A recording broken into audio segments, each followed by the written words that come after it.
Photo-technique, au Centre des Baumes à Valence, on a une équipe pluridisciplinaire. On travaille sur différents axes qui sont la rééducation, la réadaptation et aussi la réinsertion professionnelle. Pour ça, on a différents professionnels, des kinésithérapeutes, ergothérapeutes, orthophonistes, neuropsychologues, psychologues, assistantes sociales, aussi diététiciennes, médecins, et la psychomotricienne. En ergothérapie, on va commencer du coup par bilanter la personne pour voir les différents objectifs qu'on va avoir avec lui en termes de rééducation. En fonction de la rééducation et des objectifs atteints ou non et des incapacités de la personne, on va ensuite s'orienter vers de la réadaptation, des aides techniques, matérielles qu'on va pouvoir donner à la personne pour la rendre plus autonome. On essaye effectivement de prendre le patient dans sa globalité et du coup de le prendre dès sa prise en charge au Centre des Baumes jusqu'effectivement à son retour à domicile, jusqu'à la réinsertion professionnelle, même si c'est possible. Ouais. Il y a une partie psychologique qui est assez importante dans l'acceptation du handicap s'il y en a un et du coup qui est gérée à la fois par les thérapeutes et intervenants auprès de la personne, mais surtout la psychologue qui va intervenir. Et nous, on va essayer justement de leur montrer que c'est possible de vivre malgré un handicap et de pouvoir retourner chez eux et d'arriver à faire des choses. Et souvent, c'est des gens qui repartent d'ici malgré des fois un handicap avec des envies, avec des projets. Et ça, c'est important. Ouais.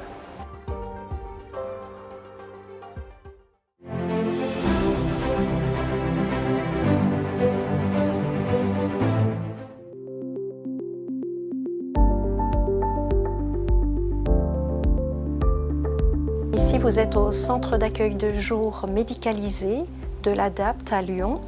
C'est un accueil, un dispositif médico-social qui accueille des personnes cérébrolésées, dont la particularité justement c'est d'avoir une lésion acquise au cours d'un accident, d'un AVC, d'une tumeur. Donc dans les suites de cette lésion cérébrale, ils réapprennent à vivre avec des séquelles, notamment cognitives, mais aussi comportementales, vivre avec des différences en termes de comportement, en termes d'activité, en termes de rôle dans la vie familiale, dans la vie sociale.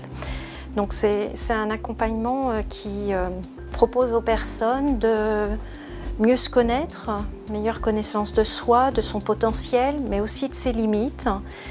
Et par cette connaissance aussi, c'est expérimenter des situations d'activité pour pouvoir améliorer leurs capacités, adapter leurs projets, faire évoluer leurs projets en mettant en place progressivement des activités, en les expérimentant ici, mais en les transférant aussi dans leur vie de tous les jours, dans leur vie sociale. Alors là, quand c'est comme ça, je fais ça.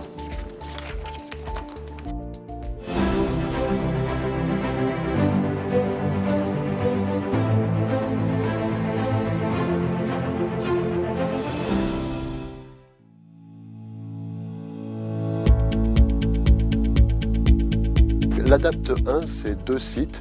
Le site de Bourg-en-Bresse avec un ESAT et une antenne du CRP, et ici à Périeux, un CRP qui comprend 105 places dans les métiers du tertiaire, du bureau d'études en électricité, de l'horticulture et du paysage, ça c'est pour la partie qualifiante, et un dispositif d'insertion dans lequel nous avons un dispositif pour les jeunes qui s'appelle Perspective Jeunes et la préparatoire à l'emploi. Cette section jeune, elle existe déjà depuis 14 ans ici. Elle accueille 12 jeunes au maximum pour une durée de 1 an maximum aussi, dans un objectif d'orientation professionnelle. C'est un espace unique dans la région pour des jeunes travailleurs handicapés, il y en a peu, et qui permet sur la durée de pouvoir justement développer tous ces comportements, de découvrir le monde de l'entreprise, de faire de nombreux stages et à la fin, soit de rentrer sur le marché du travail, soit ensuite de définir une orientation qualifiante. Mais au début, j'ai commencé en perspective jeune avec les jeunes pour pouvoir savoir s'orienter professionnellement, savoir dans quelle voie je m'orientais plus. Et c'est ici que j'ai découvert l'horticulture et ça m'a plu. Et du coup, j'ai continué ma formation en horticulture par la suite. Je forme des personnes au niveau du titre ouvrier de production horticole et ouvrier du paysage. Et donc c'est du niveau CAP. Et également, on a une section, une formation ATHP, c'est-à-dire agent d'entretien des travaux horticoles et paysagers. Ces formations s'adressent à des gens qui sont déjà reconnus travailleurs handicapés. On peut, en horticulture, maintenant, avec les techniques, alléger les charges et donc leur permettre de travailler même avec un problème de dos, quoi. Et ça leur permet de trouver une autre façon de vivre, en gros d'avoir une deuxième partie de vie plus intéressante pour eux, quoi. Pour l'instant, oui, c'est très positif. Au niveau de vue de stage, parce que j'aurai sûrement un contrat après, donc oui, très positif, oui. Une des particularités de l'établissement, c'est depuis longtemps d'avoir développé des parcours adaptés aux besoins de chaque personne, avec des formations individualisées, des formations ouvertes et à distance, permettant à des personnes éloignées de pouvoir se former sans quitter complètement leur bassin de vie. Nous formons des employés d'accueil et administratifs. Nous formons également des secrétaires assistantes, des secrétaires comptables et des comptables assistants. Donc ce sont des formations qui durent entre 12 et 15 mois en moyenne et qui ont donc une formation qui amène à un titre professionnel certifiant. Ce sont des formations qui s'adressent à des personnes en reconversion professionnelle et qui souhaitent s'orienter sur un métier plus administratif que ce qu'ils avaient avant. Ici à Périeux, on est le seul centre de l'ADAPT actuellement à délivrer cette formation qui est spécifique et qui donc forme des techniciens de bureau d'études en électricité et qui délivre un diplôme de niveau 4. C'est une chance de faire cette formation parce qu'on a de bons formateurs, on a des très bons logiciels derrière et je pense que dans un bureau d'études après, on aura vu un éventail qui est plus large que dans certains bureaux d'études. Parce qu'on peut s'orienter après dans différentes spécialités. J'ai l'impression que ça m'aide pour mon avenir futur.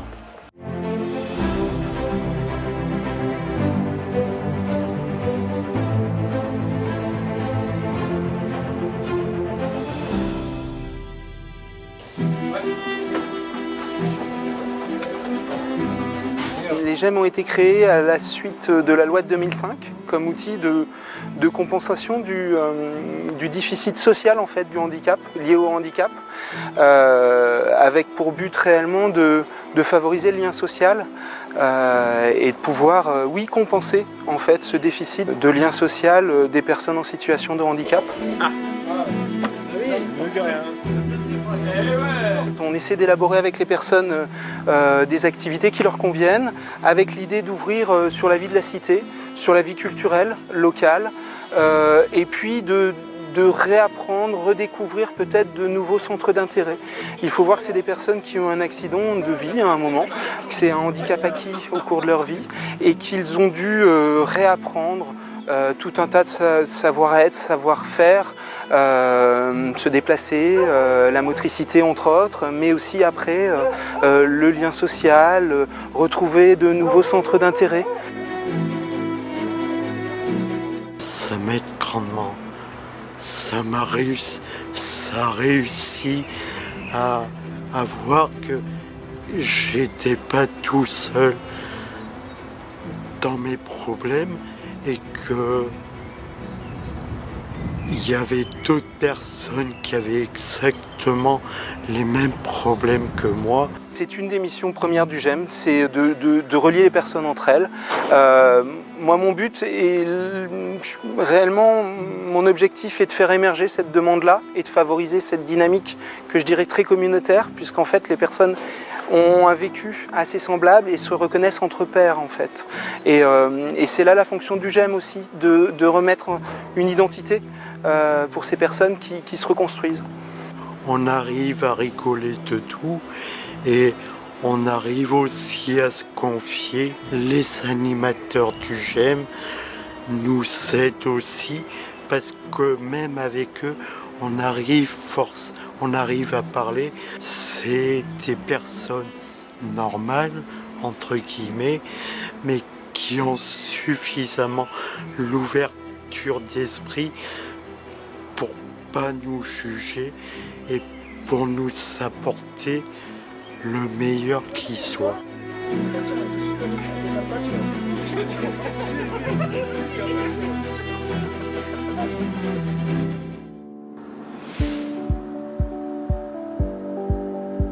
là, on est au centre hospitalier nord de Sébaza, donc à côté de Clermont-Ferrand, où il y a le simulateur de conduite qui a été installé ici en partenariat avec l'hôpital pour travailler sur la reprise de la conduite. C'est un partenariat CHU et l'ADAPT. L'objectif principal, c'est de permettre aux personnes qui ont eu un accident de la vie de pouvoir reprendre la conduite ou prendre la conduite en fonction de s'ils ont déjà eu le permis ou pas. Et donc on les met en situation, donc c'est de la réalité virtuelle, hein, pour voir un petit peu comment ils réagissent. Et puis ça permet aussi de tester des aménagements de postes de conduite. Le satellite vraiment comme ça, pour pouvoir atteindre les touches. Et vraiment dans les missions de l'ADAPT, qui sont sur la réinsertion socio-professionnelle, qui passe aussi par la possibilité de se déplacer de manière autonome. Le permis de conduire, maintenant, pour tout à chacun, c'est quand même quelque chose de primordial. Et quand on ne l'a pas, ça bloque beaucoup, ça isole et ça limite le champ des possibles. Donc si on peut amener les personnes vers le permis de conduire, on va faire le possible. Après, des fois, on est obligé de trouver des alternatives. Donc c'est toujours penser aux alternatives, parce que les personnes qui peuvent pas, tout le monde ne pourra pas reconduire. Il y a des personnes où c'est vraiment pas possible. Donc du coup, voilà, on travaille aussi en amont et à côté, en parallèle, les alternatives au déplacement en véhicule, quoi. On continue tout droit pour l'instant.